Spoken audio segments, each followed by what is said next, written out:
So we have published over the last few weeks a series of blogs about the future of work, compiling research and journalistic insight and the best guess, I suppose, from people working in industry about what the world of work is going to look like in 2021 and beyond. And really in that vein, Mark and I have said that we'll have a discussion. I'm going to interview Mark a little bit about his thoughts and what he thinks the future holds for work, and also, I guess, for training providers, which is very much your industry, Mark. So tell us a little bit, look into the crystal ball. What does 2021 look like? I think you have to look back before you look forward. About 15, 16 years ago, I was looking at a piece talking around about the flexibility of work, and it was very much a commitment across government then about home working flexibility, work-life balance, and it sort of hit a brick wall for two reasons. One being culture, and the second being lack of the appropriate technology. Fast forward 15, 16 years, and it's taken a crisis that is often the case to almost people change their mindset. And if you look at what 2021 is going to look like because of this pandemic, it is that flexibility has come back to the fore, where actually people have questioned, do we need to be in an office 24/7? Do we need to always work in a very rigid position? The reality is no. And I think the research is underpinning that, isn't it, Alex? You mentioned to me in the past. That, you know, from a work-based satisfaction position, we're finding with our staff that actually you don't necessarily need to be in an office to A, be productive, and B, being content. And I think what we're going to have to look at in the next 12 months is get that balance, and in short, not demand that people are in an office to do the job, and be able to work around people's family commitments. And I'm glad to say that from a demonstrative viewpoint, from where MPD's been at in the last couple of months, we've been able to manage that transition successfully. So I think 2021 will reinforce very much a new way of working. I fear for commercial property owners, because I think they're going to have to adapt as well. I think people will be thinking long and hard about long-term leases and city centre working, but like everyone else, I'm sure they will adapt to the new reality. There's some interesting LinkedIn research which suggests that 53% of people are happier and more productive working at home. And I was thinking, well, that still leaves, you know, so even if there's a certain number who say they're unsure, that still leaves a fair chunk of people who aren't actually happier working at home or don't feel that they're more productive. Do you think that there's going to be a revolution here, or do you see something more compromised happening in the future? I think it's fascinating, and people often after a crisis, and I look at, obviously a pandemic's very different, but when you look at 9/11 and you look at what happened in London I was there that day, actually. I was underground when it happened. We talk about resilience, and you would think that what happened when so many people lost their lives in London, you think literally the next day you would never have known it happened. So what I mean is, whether or not it's a day of tragedy or a pandemic that might affect us for 12 months, there is a chunk of people who will always revert back to a certain way of working. Why is that? I do not know, and you might know better of the research.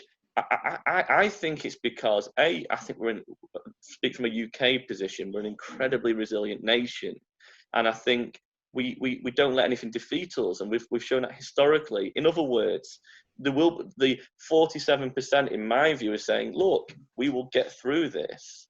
I like going into an office. I like my human interaction, and I'm not going to let this evil virus dictate to me how I'm going to live. And that's it. You know, the people like that. The people like going to an office, and they'll think, I want to return to normal. What the normal being the pre-corona. However, it's also created an opportunity, And for everyone who's happy, you've got people with children, you've got people who live a certain distance away. And what this has shown is you don't have to have a one size fits all. So on the one hand, you don't have to say you now must work virtually for the rest of your lives. Whereas equally, you can't demand people having to accept the new reality. And I think that the key choice is the word I just used there, is choice. If you can, instead of dictating to people, you must be at the office from 9 till 5. Actually, it's about KPIs. It's about doing your job well. And I think with me personally, as a director, a CEO, as a manager, I've not imposed so much a certain way of working. I'm a believer is if you work hard and you give of your best, I'm not going to set too many parameters around location and time frames, etc. And that's always worked. It sounds like culture. It's culture and trust, because you know that this is the very long way from the traditional clock in and clock out, you know, industrial way of working, which still, you know, is the norm in a lot of organizations, you know, more traditional organizations. So I wonder whether we're going to see then a bit of a culture shift in the world of work towards greater levels of trust and you know, to enable that flexibility. I think it's interesting you talk about trust. I think that starts with leadership. I think trust starts at the top. You've got to trust your people, and I've experienced, I'm sure you have, people who don't trust, it's often embedded in insecurity. So you've got to be secure in yourself. So I think this period has really made people look inwardly and saying, what are my strengths, what are my weaknesses? Because if I'm not going to see you sat next to me in an office and I'm going to trust you to log on, then you've got to really be resilient throughout this changing way of working. That being said, I think it's demonstrated to everyone that actually you get out what you put in. And I think with the new way of working, people have demonstrated that actually we can live in a world of trust. And I think if we can take that forward, I think we will all come out the other side in a far more positive light.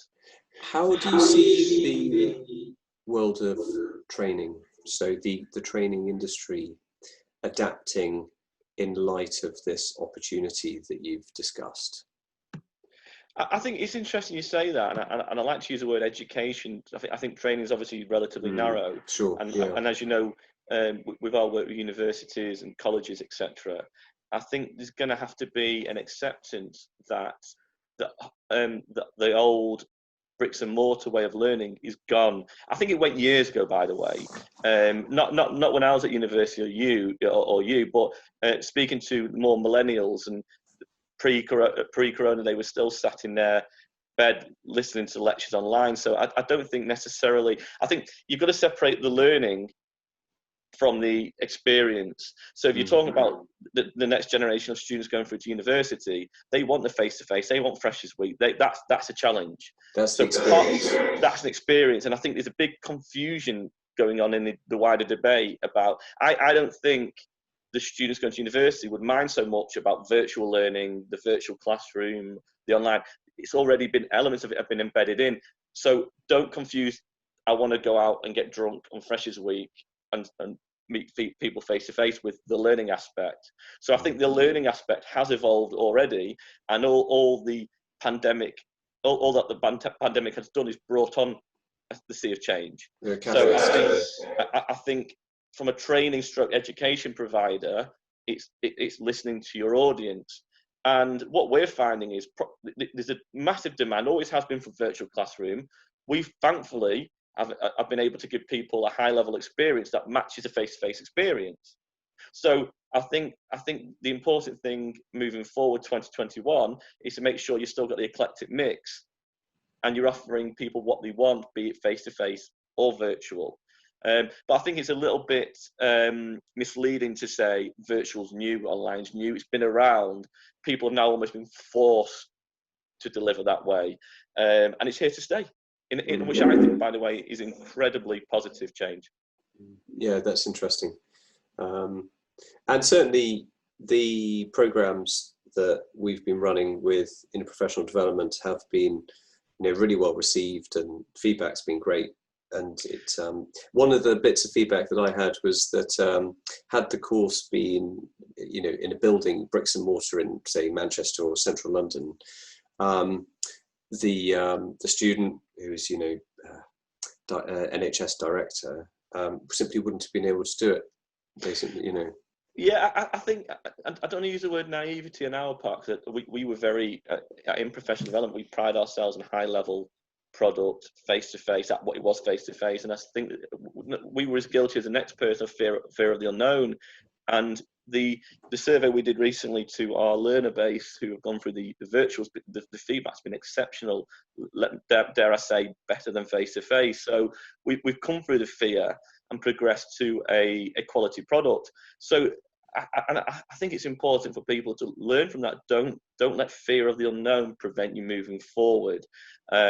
We will then, I believe, we as a business, and also we as a nation, will now come out this stronger, because I think expectations of people will remain high, but how you deliver upon that expectation has evolved. Which and again, go back to that work-life balance. I think I've probably done more hours than I've ever done. Equally, I spent more time with family, long walks. And I think if you can get the best of both worlds, then so be it. Yeah, certainly not having that commute makes a big difference, And actually, I can see my daughter, sort of, who's just come into the background. What has been really interesting for me is that, people's cats jumping up onto their laps, 8-year-olds appearing in the corner. I don't even 8-year-olds appearing in the corner. It's sort of accepted, isn't it? It's it's. I was worried about it before, and whether that would. That fusion of home and work would come across as looking a bit unprofessional and that sort of thing. But what's been a real epiphany for me is just actually how accepting people are of these little events. A dog suddenly appearing in the web camera. And that's okay. It's okay. If anything, it's some.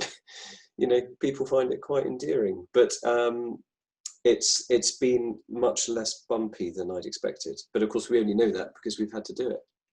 Absolutely, and I think I think it makes the future exciting. I think the tragedy of far too many people losing their lives, and it's going to take the healing process is going to take some time. I think a lot of questions will be asked and maybe not answered. From a business viewpoint, I just think I keep using the word resilience and agility. That to me, they're the two big buzzwords of this whole period. And I've been bowled over by my team, everyone I've worked with, the deliverers such as yourself, and I use the word exceptional. We are blessed. We as a business, but we also as a nation are blessed with exceptional individuals. And I think we've got to take the learning journey to the next level and say, trust in people, and just really drive forward and work together. I think if we all embrace each other's weaknesses, I think we can come out of this stronger. All right. Well, on that, Mark, thank you very much for your time. I'm gonna just stop the recording now. But anyway, it's been great to talk to you and to get your perspective on this really kind of complex question as we all try and fathom what the workplace looks like. 2021 and beyond. Look forward Thank you very much. Nice to speak to you.